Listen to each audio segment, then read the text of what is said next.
So we're still in the afternoon pastimes. This one, Krishna finally comes home. Longing to caress their son, Nanda and Yashoda repeatedly begged Krishna to come home. Krishna, however, was more interested in milking the cows and did not want to return home. His father Nanda then said to Krishna, "Let the cows rest for a moment, and then let the calves drink some milk. The cowherd men are themselves eager to milk the cows, and I myself shall stay here to oversee everything. My sons, you must be very tired. Come home now. Your mother shall bathe you and decorate you nicely. Then, when your fatigue has gone away, you may return here to milk the Surabhi cows." The Brahmin boy Madhu Mangala tugged Krishna and said, what do you think Madhu Mangala is going to say? He has this certain ras. "Krishna, we are suffering from hunger and thirst." Because all Madhu Mangala wants to do is eat. Because he's described as Krishna's chubby Brahmin friend. He loves to eat. "Krishna, we are suffering. Come home now. Give us food and drink and keep us alive." In the morning, when Krishna has breakfast, Madhu Mangal's there.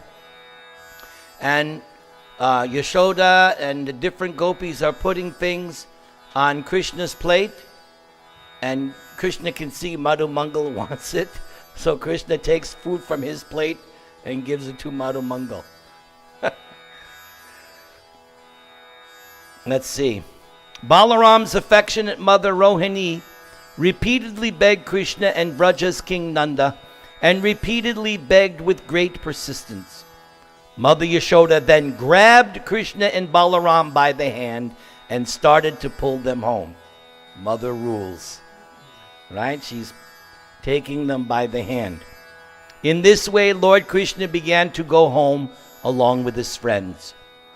Vraja's queen Yashoda proceeded to lead all the boys to her home. The mothers of the boys were unwilling to be separated from their sons. After asking permission from Queen Yashoda, they took their reluctant sons to their own homes.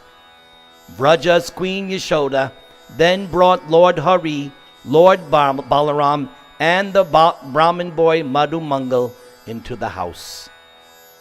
Atula Devi and Balaram's mother Rohini washed the boys' feet and afterwards went to the kitchen. So you can get a glimpse here. Vrindavan is simply the land of love. See how much love and affection there is. The mothers have for their children, and everybody has such great love and affection for Krishna. That's Vrindavan, the land of love.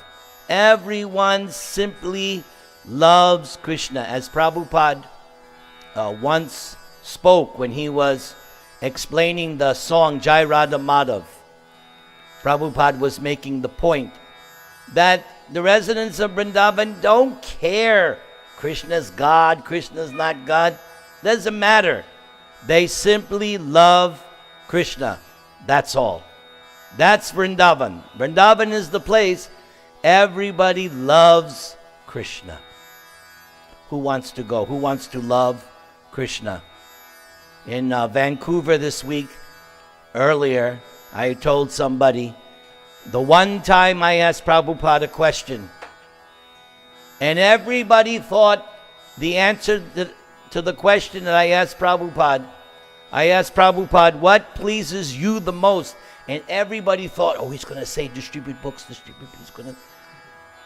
Everybody was just waiting for Prabhupada to say it. But what did he say? No, when you love Krishna. What?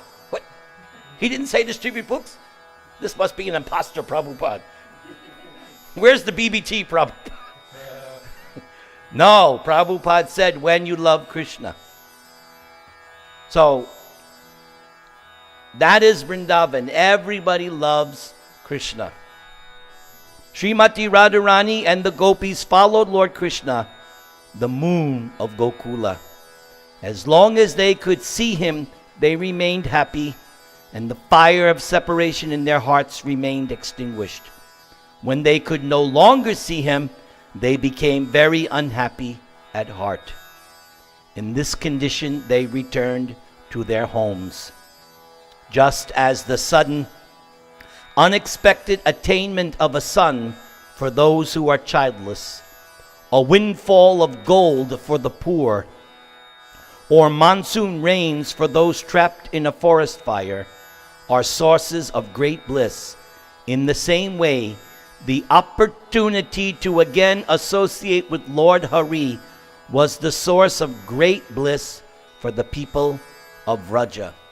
This morning we were having a class on Nectar of Devotion. And the particular section that we ended on, we were reading the 5 most important limbs of bhakti. According to Nectar of Devotion and according to the teachings of Rupa Goswami and Lord Chaitanya, there are 64 items of devotional service. But 5 are the most essential, and if you have even a little attachment, you can experience ecstasy. So one of them is chanting the holy name. And we were reading these nice things about the position and glory of the holy name. So I was making the point this morning that look what it just said here. The opportunity to again associate with Lord Hari. So, as long as you have your japa bag, you always have the opportunity to associate with Krishna. And every day when you wake up in the morning is just another opportunity. Oh, I've taken rest. Now I have another opportunity to associate with Krishna. And there's that song by Bhaktivinoda Thakur, where he, in the song Jeev Jago, at the end it says, Bhaktivinoda fell at the feet of Lord Chaitanya and begged for the holy name. So I was making the point this morning that I cannot take this ability to chant lightly. It's a great privilege, because at any moment I could lose all my faculties and I wouldn't be able to chant.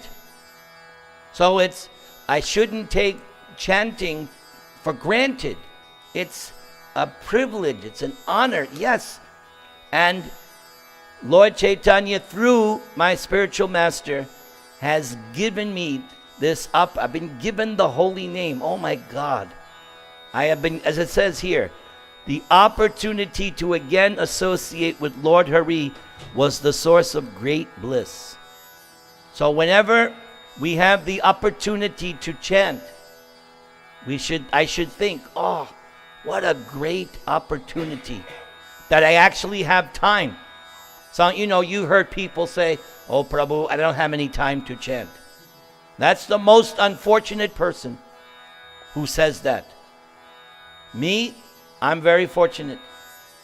I have unlimited opportunity to hear and chant every day. Thank you, Krishna, and thank you, my wife, Varuni, that I have unlimited opportunity every day to hear and chant. Either I'm doing a program or I'm home in my bhajan kutir. What am I doing? Hare Krishna. I'm reading. I'm so fortunate. I'm the most fortunate man. Please don't be envious. Please forgive my offenses. But for me, I have to take this very seriously. I have been given a great opportunity. Many of you have a job to do, right? You have to go on the freeway, deal with all those yucky people, bosses, and people who smoke and drink and eat all kinds of nasty things. When it's lunchtime, they open them. What is that? Oh my! Right? I live in an apartment complex that's over 400 units. Boy, sometimes in the morning, Hare Krishna. Whoa, what is? I gotta close all the windows. It's 100 degrees out, but that smell. What are they eating? Ah. Oh, some of that stuff is just nasty. Oh. So, the opportunity to chant, when you get it, appreciate it, relish it. And if you get the opportunity, take full advantage. Go for it. Chant, chant, chant, and be happy. Prabhupada said, chant. He did say to chant. Chant and be happy. Not like this. No. Chant and be happy. It's an order from Srila Prabhupada. Everybody chant and be happy.